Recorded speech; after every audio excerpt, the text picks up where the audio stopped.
Welcome back to another episode of P&P. You know me.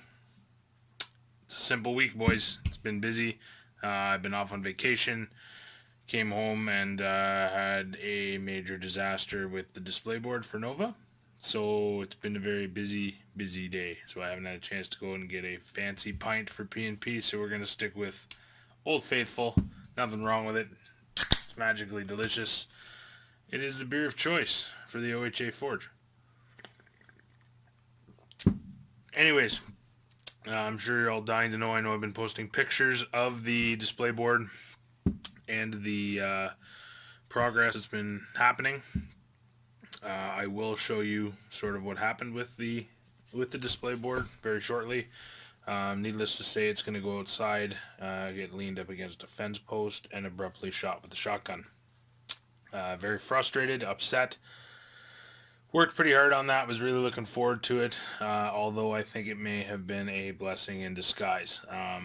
It being my first display board, I think it was a touch on the large side, but I was excited, basically being able to take a terrain piece down. That's clearly not going to work, so I'm going to show you also what I've recovered with. I think it's infinitely better, not quite as dramatic, but cool nonetheless, I think. You guys please be the judge and share if you think it's an improvement over the first kick at the can. So basically what happened, I'm not entirely sure. I poured a layer of water before I left to go on vacation. Came back and it had not set. It was tacky as all get out. I tried various things. I don't know if it was the humidity in the basement or what the issue was, but it did not set. I followed the instructions exactly the way I'm supposed to. The first couple layers were good before I left. This final layer just did not go. So I tried to peel it off, tried to cut it off, ended up tearing up all the textured work on the bottom, damaging the ice. So it is a write-off entirely, which is unfortunate. I enjoyed it, but what can you do? It is what it is. So I'm gonna jump over to the tripod and show you what the current work is. It's going to be developing over the next couple days. Obviously, I have to crunch to get it done.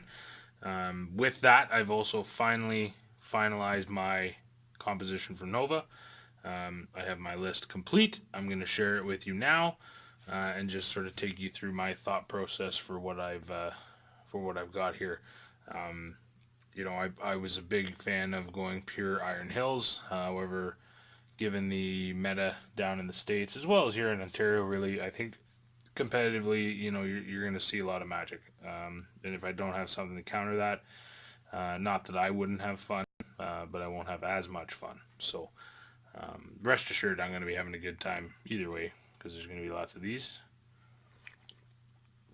But I wanted to make sure that I had a little bit of competitive flavor to the list. So my list for the GT at Nova is as follows. It will be Dane leading on board, leading 4 goat riders, 1 with Matic, and the Ballista. Yep, I know a lot of you are going to be going, my God, what are you doing? You know what? I've heard some good things. It can win or lose battles for you. I'm looking forward to playing with it. I've played with this model, so it's not like the Chariot where I'm taking it on. I'm completely green. Realistically, everything in this list now I have played with before, whereas before my other list, with the Chariot, never played the Chariot, would have been a real learning curve. So, Dane mounted on Boar, leading 4 goat riders in the Ballista. Iron Hills Captain, leading 11 Ironfoot and Banner, and Galadriel, Lady of Light. That comes out to 697, unless my math is wrong. If it is, please chime in, because I want to know now before I get to Nova. I know what a lot of guys are going to be saying. It's a small force. There's no doubt about it. I'm hoping that I'm going to be able to have an anchor with the the 11 Ironfoot and Captain. The 4 goat riders and Dane to be out there flanking and causing trouble.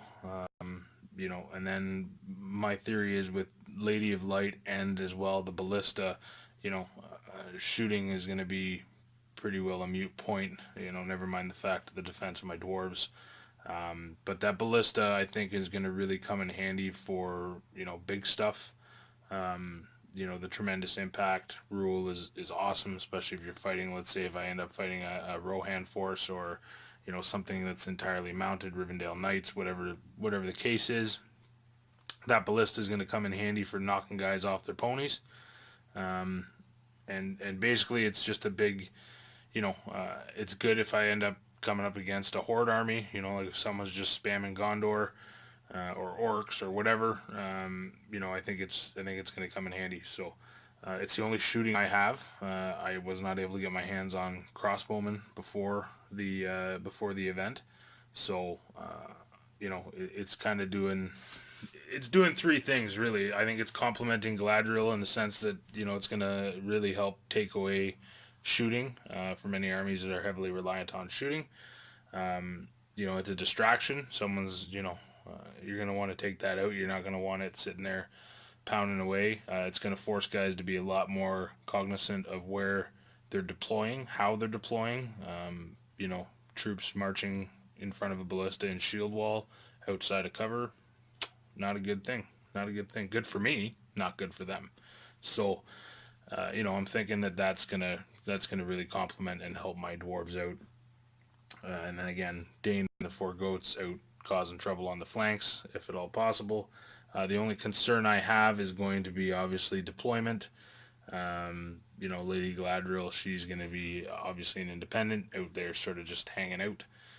She doesn't have any support, so the only reason I'm not as concerned with it is, if they're going to spend whatever they're going to spend tying up Galadriel, it's going to free up points for me to, cause problems elsewhere. So, if they're going to have to spend some considerable points to tie up Galadriel.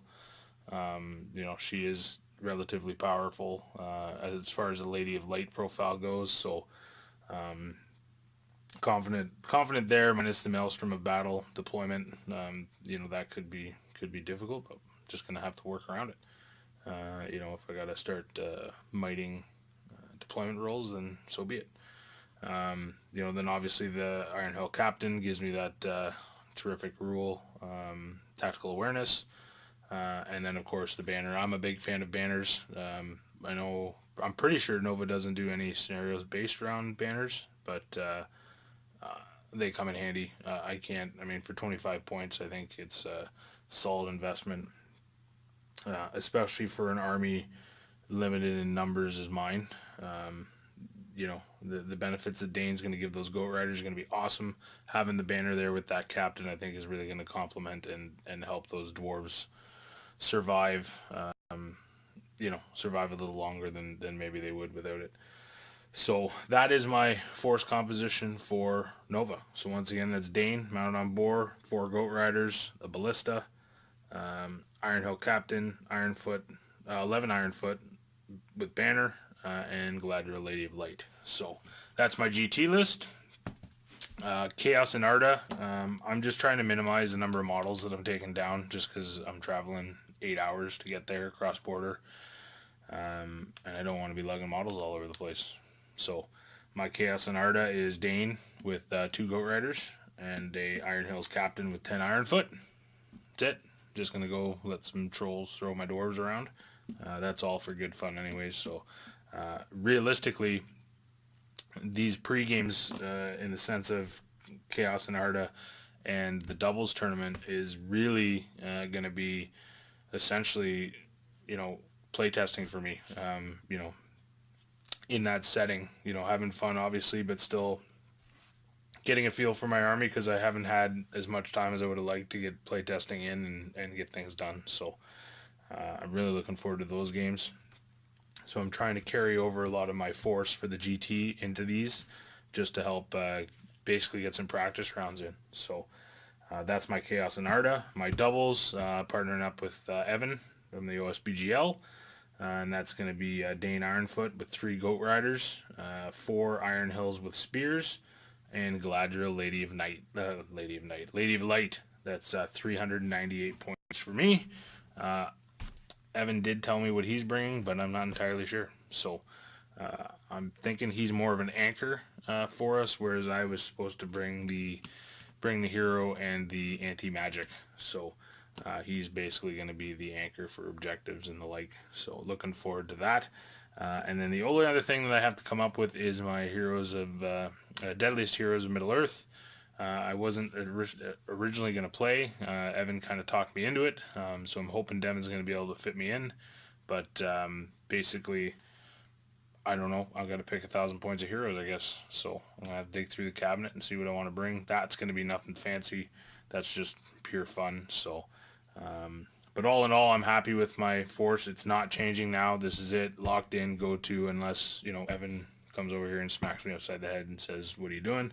I'm quite happy with it. I'm comfortable with it, which is the important thing for me. It's an army that I know I can play and have fun with. So that's what I'm going to do. Really looking forward to seeing how those Goat Riders perform. I am going to take one Goat Rider mounted with Matic. And the only reason for that is the Piercing Strike. And once again, that's for bigger stuff. So I'll have the three Lance Spear combination with one on Matic, and then of course Dane to mop up and headbutt people. So that is probably my favorite rule in the game. I'm not gonna lie. The headbutt rule, whoever the genius was that came up with that and worked it into the game the way they did, kudos, because that just adds so much flavor to Dane. It's awesome, absolutely awesome. So now you got an idea of what's going on with my force. I want to jump you off. We're going to jump back over to the display board. I'm going to show you walk you through what I'm doing now, what happened with the old one, and then we'll come back and we'll wrap her up, have a little chat about some other things. So just stay with me. I'll be right back.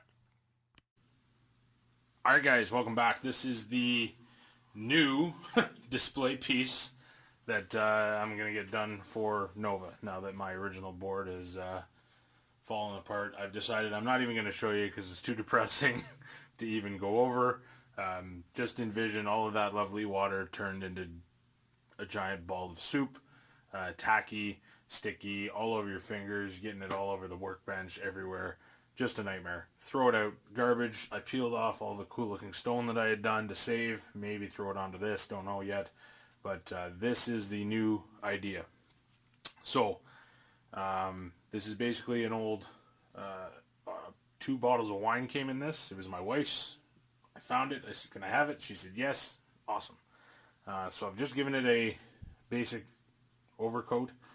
And from there, if anybody can chime in and tell me what that says, you're going to win bonus points. I'm not going to tell you. But basically what's going to happen is the new display piece is actually going to sit right inside like so. So it's all cut to fit. It is still drying, so I'm not going to handle it too much.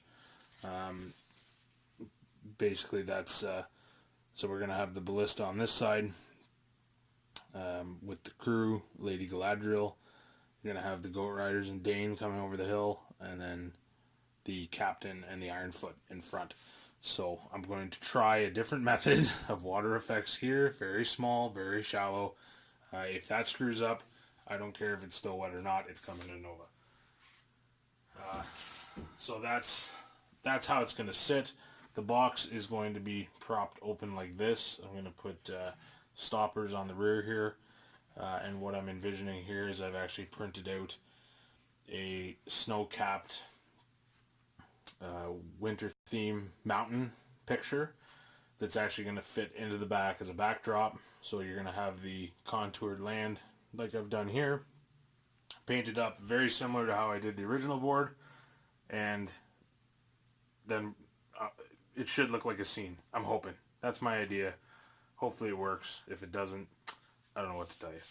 But that's the new process, new goal. Hopefully it all comes together. So On the front side, there is going to be a little surprise on the front.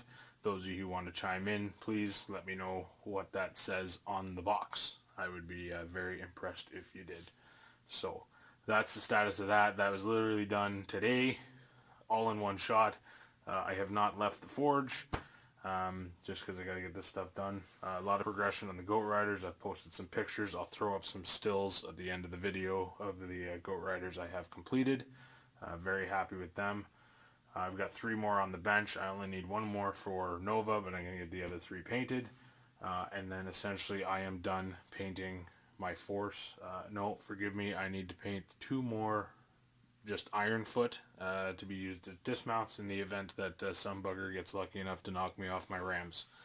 But that's where we're at. So I'm going to jump back over to the desk and I'll join you back there in a minute. Alright guys, sorry for the delay.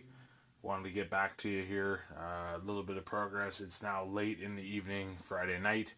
P&P is going to upload a little late, but that's okay. It's been a very productive evening. So I wanted to show you the progress on the display box / board. So this is where it stands. This is the piece as it will sit on the table. And then when you go ahead and open it up, it's going to open up into this, which is going to house that print. So that will be the background. It will sit. The terrain piece will be in here with the miniatures. This will obviously be up. Beautiful background, as you can see. And this will be the board itself. So keeping with the similar theme, I'm going to go through, pick up the highlights, flock it obviously. I'm going to try a small water effect. Hopefully it's going to work, but that's sort of where it's at as it is tonight, the end of Friday evening. So I'm going to pick this up tomorrow morning and continue the work to get it done and ready to go. So I'm going to jump you off the tripod. We will finish up P&P at the usual spot. Alright guys, so there you have it. That is the current work in progress and sort of my thoughts on what's going on with that board. I'm happy with it. It's a little more compact than the original one was going to be, so I've got no issues with it. It seems to be transpiring well as long as I can get the water effects to take. That's going to be epic because I'm getting tired of beating my head against the wall on that. I have no idea what I'm doing wrong. You know, I'm doing small layers. I think, given where I live and the products I'm buying, I'm getting the impression that I'm getting old stock, maybe. And things just aren't setting up the way they need to, so hopefully that's going to change. I got a brand new bottle of realistic water, like fresh, ordered in, brand new from Woodland Scenics. So if I have issues with it again, actually, as a matter of fact, that being said, the issues I'm having with the Envirotex, I am going to be messaging them, emailing them to complain, simply because there's no reason that shouldn't have set up. I did everything as per the instructions. A little disappointed it didn't. So I'll keep you posted on that. I'm sure their customer service is going to pull through on that. But that being said, that's how late it is, boys. P&P has switched to Paints and Whiskey on a Friday night. Which there are worse things, I guess, would be the best way to put it. So, a couple more points to talk on tonight. Particularly, obviously, preparation for Nova. Everything is good to go. This will obviously be the last P&P before Nova. We're hoping to have a special P&P for you come Friday from Nova Direct. We're going to have some special guests, hopefully do some excellent content, and keep you guys up to date on what's going on at Nova. That being said, got some exciting stuff going on with the OHA. With respect to scouring the West Farthing, OHA George has been working his butt off. The pictures that are posted on the group with regards to Skilliath looks stunning. There is another amazing board in the works that I'm not going to spoil for you. But if a Skilliath is any indication of the kind of work that's going into it, I can tell you right now you're gonna really look forward to playing on it. So these are all tables that are going to be at Scouring the West Farthing. We've had tremendous reception. We are sold out currently, trying to get some overflow in, but no, it's looking really good. Really excited for it. There's been some exciting developments as far as prizes and awards and all that fun stuff goes. So more announcements to come on that. But basically, the OHA members are going to be choosing best themed army, and the players themselves will be voting on best painted. And then there's going to be a number of other prizes, obviously best dressed, and then first, second, and third. So there's some very cool stuff coming up. The dice are brand new. Everybody attending. Pardon me. Need a drink. Everyone attending will be receiving a die. And then there will be more available for purchase in 2 different colors. These are first run OHA official dice. So anybody who's interested, please let us know. We'll be happy to get you some on the pre-order. But for those of you attending the event, everyone will be guaranteed 1 with the availability to purchase another. So lots of exciting stuff to come. Once Nova kind of wraps up, we're gonna dive right into the OHA stuff. But obviously with Nova coming up, we are going to be focusing heavy on content out of Nova, things that are happening, discussions, people that are attending Nova, and just basically bringing you sort of what the community feel is at Nova. So want to expose you guys to that for those of you who aren't fortunate enough to come. Obviously this is the largest SBG event on the North American continent, barring Articon or any other GBHL event, but sold out at 70 players. Really looking forward to it. So taking you guys through my list, showing you the board. We will have a sneak peek coming up on the channel, hopefully by end of the weekend. I'm going to say Sunday or Monday, and that will be a full shot of the completed display board with the GT Nova Army in place and ready to go. So be sure to tune in for that. Other than that, guys, thanks very much for stopping in. It's been a short, well, not short, this isn't short at all. It's going to be like 25 minutes, but it's been sort of a jumbled together P&B. I had intended to film straight through, however I got sidetracked working on the project there, so was happy to bring you guys along and sort of show you the progress on that. So it's kind of a P&P / hobby vlog, I guess, but either way, cheers. As always, thanks for stopping by for P&P, and we will definitely catch up with you guys next week from Nova. We'll talk to you then, guys. Take care.